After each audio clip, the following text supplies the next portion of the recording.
Okay, so today I thought I would show the groundwork exercise that I've been doing with Rafalko. So a while ago when we first tried this particular exercise, which is a large circle on the long reins at the walk, it used to be that Rafalko had so little control over his speed and so little stability through his hindquarter. So he was disengaged in the hindquarter, and his solution was to go faster. And so every time I would try this exercise with him, he would go from walk to trot to canter, maybe hold the trot, and it would take him 15 or 20 minutes to be able to just walk on this size circle because it was so easy for him to lose the stability or the engagement of his hindquarters. So he had very little control over his speed. Then he went through a phase of from too fast to stopping all the time. So I'm very happy, and this is now a very useful exercise for a couple of reasons. But now that he can walk, and he's a bit slow because he's still working on strengthening the engagement of the hindquarters, and he's a bit bent to the outside because the hindquarters get unstable. But the fact that he can maintain a slow, controlled walk tells me he's starting to really strengthen the core muscles, even though we can't see the outer muscles really fully developed yet. So now that he can maintain a controlled walk, right, that bend to the outside, or when he steps a little bit laterally, almost sort of sideways on the circle, all of that is him gaining and losing that hindquarter engagement. Ultimately, what I want to see, just like I showed with Hercules, is that his neck looks straight, that his neck is long, that the rhythm of the walk can still be slow but needs to be steady. So he's almost there. And with Rafalko, I had to really overcome the worst dysfunctional habits and build the basis of his balance under saddle. There was just nothing I could do on the ground that gave him enough support that he could control his speed, stabilize his hindquarters, and get himself out of extension and over curling the neck. So this is big progress, and I play with this exercise with Rafalko in particular for a couple of reasons. When I ride him, as soon as we get off of our small circle, I start to feel that instability coming back through. And I've played a little bit with straighter paths of travel under saddle, but we always end up sort of back on our tiny circles very slowly in order to keep the engagement of the hindquarter. I think we're nearing the end of that particular exercise as a development tool. And so this is the first step out of development into a little bit of challenge. And the double challenge is that it's a bigger circle, straighter line, and no weight on his back. He has to kind of figure this out in his own skin without the weight of the rider helping him stabilize. So this is a much harder exercise for Rafalko, and it tests a couple of different things that I'm hoping he's strong enough now he can further develop in this exercise. But this is not our main work. This is just what I throw in at least once a week, sometimes twice a week, to see how he's doing with it and to let him work on more like of his own balance, his own coordination with less support from me. So this isn't giving up the support completely. It's just a lot less support than when I ride him. And so this is the last 10 minutes I wanted to film. The last 10 minutes to the right, and then we're going to do 30 minutes to the left, but I thought I would film the last 10 minutes on his easier side and the first 10 minutes on his harder side. But you can see that pelvic stability kind of comes and goes. And when the neck is bent to the outside, it's because he's putting slack on the inside rein. And so I'm kind of pulling the hindquarters towards me, which stabilizes the engagement, stabilizes the back a bit, and then he has to figure out where his legs go. So that little bit of sideways, where you can actually see the abduction of the front right leg, and abduction just means away from the midline, that's pulling on a lot of tight muscles through his entire thoracic sling, because without stability in the hindquarters, he just balanced on his front end. And whenever horses balance on their front end, the thoracic sling gets very tight, very contracted. It narrows the stance between the front legs, sort of develops what we call pigeon-chested, which he used to be, and they can't reach like they should on a circle. So even though it throws him out of balance and he's a little bit wobbly with it, you can actually see as the stability across the top of his hindquarters is there, that front right leg can start reaching in the direction of travel. And the more we can see that front right leg reach, little by little his neck will get straighter and straighter. But at first, loosening up some of that tightness on the front end actually sort of, causes his barely stable hindquarters to get unstable again. So what he's doing is kind of shifting back and forth from his front end to his hindquarters, from his front end to his hindquarters. And then once in a while, like there, he starts to get it. His neck starts to straighten out a little bit. His inside front leg reaches in the direction of travel to where we can really see it. And the hind legs just sort of chug along, nice and steady. And that's what we're looking for. And it's been interesting with Rafalko. He used to look straight through his neck, but he was super heavy on the inside rein. Like it would make my hands kind of red when I would long rein him just to hold the inside rein the same length. And now he actually loosens the inside rein, which is new, and ends up with his head a little to the outside, which is new. And I think that's an evolution for this particular horse, because he was so tight through his neck and thoracic sling and upper back, he really almost couldn't bend at all. And so what he would do is over curl the neck and tuck his nose between his front legs and do the best he could. And now he's starting to explore that adduction and abduction of the front legs, which is a forward lateral step. It's a reaching of the front legs, and that's ideally how horses balance on a circle. The hind leg, the inside hind leg goes a little bit towards the midline, adduction, and the inside front leg goes away from the midline, abduction. And right now, his legs are a little bit all over the place, but the more level the back and the hindquarters become, and the less I see the pelvic bones moving at the same rate, he's suppling the muscles through the thoracic sling and the neck and changing how he's using the legs, or what we call leg kinematics. Okay, so I'm going to change direction there. That's the last 10 minutes to the right, and that was his easy direction. So now we're going to see the first, which is always the hardest, kind of the first 10 minutes the other way, and we'll see how he does with that.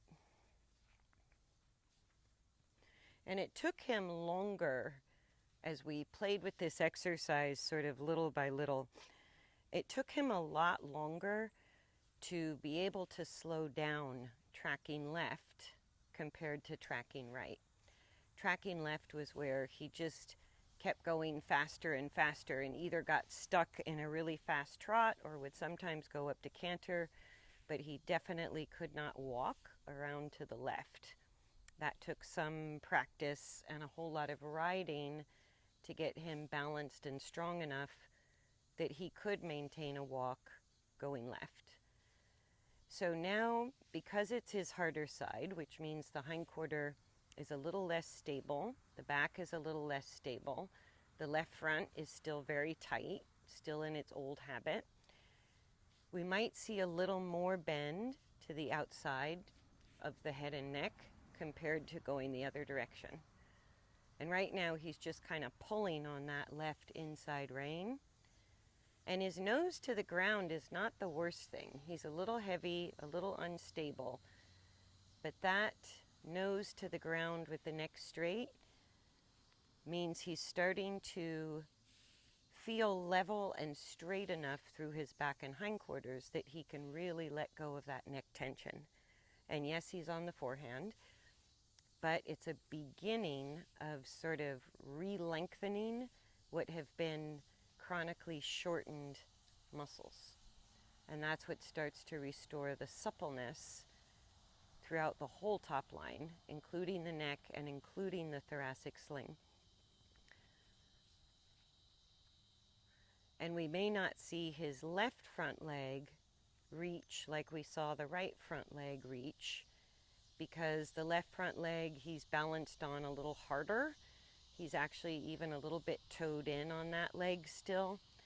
So it's much harder for him to reach away from the midline with that left front compared to the right front. So that just tells me still a little tight in there around the left side of his upper back, left shoulder, left side of the thoracic sling, through his neck. So we'll see him lose his balance or go sideways or bend to the outside a little bit more obviously this direction than we saw the other direction. And we'll just see if in 10 minutes he can kind of pull that coordination together and start to get a little more stable, get a little lighter on my hand, right? Maybe, I know, I usually work him with his fly mask on because the flies have been kind of bad. So he's shaking his head because the flies are getting in his eyes.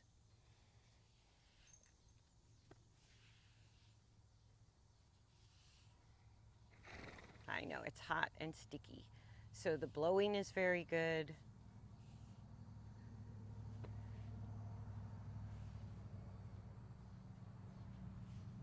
And how he loosens up his front end, I never have any idea exactly how the horses want to contort themselves as chronic tightness is letting go. So I really just focus on the top of the hindquarters, either side of the spine, the top of the back where the saddle goes, and I sort of train my eye to the top line from the withers to the tail to see if we're getting steadier or looser. If we're getting steadier and steadier across the top line, then the legs literally adjust their placement, the joint use changes, the soft tissue use changes, and the front end can begin to just release chronic tension because it's no longer having to work to do the job of stability. So the more stability I see through the back and hindquarter, whether it's short strides, slow strides, wherever the head and neck is, then I know the legs are going to change the flight path slightly and start to come into where they should be. And all the tightness that's been in the way of him balancing just starts to let go.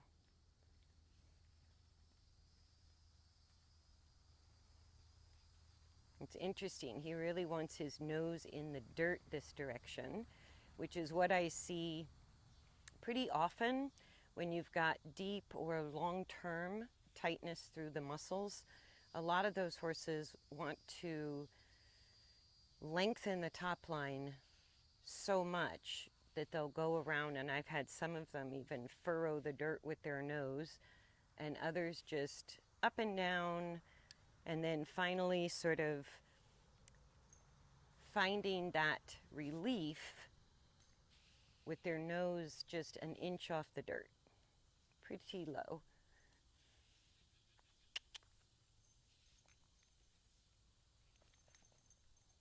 We've had some deer flies too, so some of these flies bite hard. And no matter how much fly spray I slather them in, they still seem to come.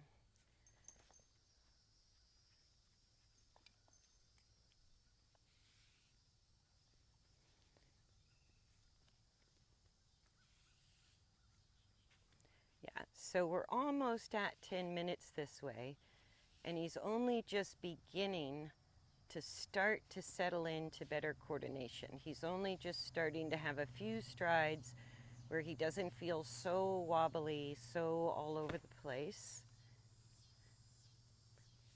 And then he starts to find a little bit more rhythm as well.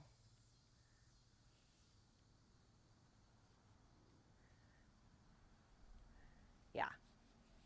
So that's the beginning. So the first 10 minutes, I expect it to be kind of ugly, kind of chaotic, a little bit difficult, either a little bit of rushing or a little bit of stopping. But if they're working through the new direction and kind of starting to come together at about the 10-minute mark, then I've got 20 minutes left to solidify that better coordination in his nervous system, really work the muscles that support the better coordination. And that means we are starting to get to the side where self-carriage is possible, where he's starting to own and have the strength to use that better skeletal coordination. And in his case in particular, that stability through his back and hindquarter that just wasn't there when we started, which is why he developed navicular changes on the right front and ring bone on both fronts. So this has been quite a bit of a rebuild for his hindquarter. And because he's such a big horse, that weakness in the hindquarter really kind of took its toll very quickly and wreaked havoc with just the use of his whole body. And so getting him straight, yeah, still a little bit of a work in progress to reduce the rotation and gain the alignment. But that pelvic engagement has been the hardest thing for him to really figure out and strengthen. And it's getting pretty strong now. So the 10 minutes it takes him to get kind of organized tells me it's not his new habit yet to use his hindquarter, but it's much better than it once was.